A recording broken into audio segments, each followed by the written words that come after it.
Dust rose in lazy clouds as the convoy wound its way down the narrow dirt road, engines rumbling low against the quiet expanse of the airfield. The morning sun stretched long shadows across the cracked pavement, catching the gleam of polished car roofs as they rolled past lines of workers. Around them, cranes groaned, trucks rumbled, and men shouted orders while loading covered crates into place. Yet all eyes strayed toward the distant silhouette hidden under a heavy canvas.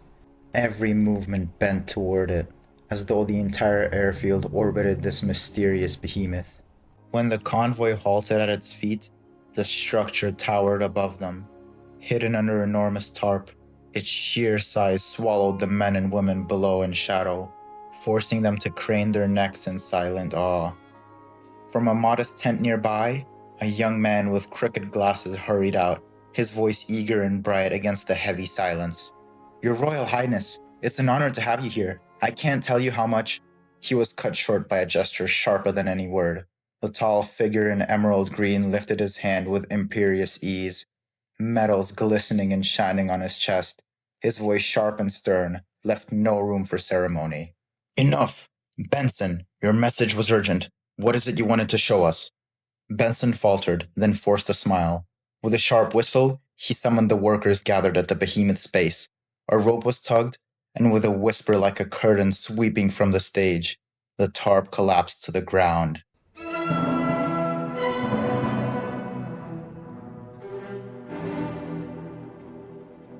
Before them stood a monster of metal. Its very presence seemed to make the air heavy with dread. The balloon loomed overhead, painted a stormy gray, while a half-shredded Valkyrian flag clung weakly to its side. The hull bore wounds of war, blackened scorch marks, gaping holes torn by fire and shrapnel, yet it stood tall and proud, like some titan dragged alive from the battlefield.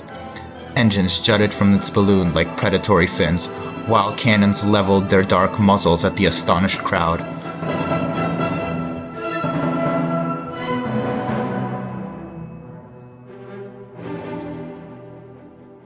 The young engineer's words tumbled out in a rush, his eyes alight with fevered conviction as he spoke of revolution, of discovery, of wonders hidden in this captured beast that might remake the world itself.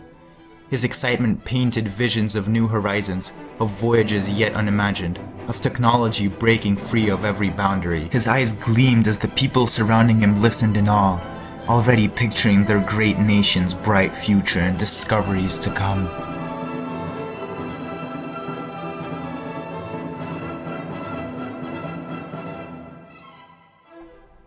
But the king, seasoned by battle and burdened with memories, saw only the truth.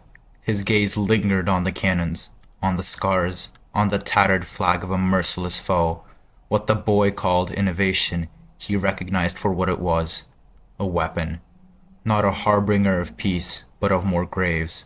Not the end of war, but its grim renewal.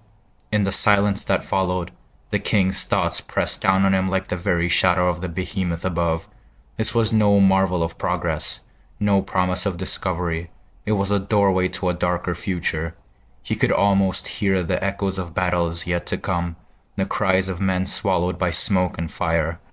A new age loomed before him, not of triumph, but of blood and endless suffering. The age of the new weapon had begun.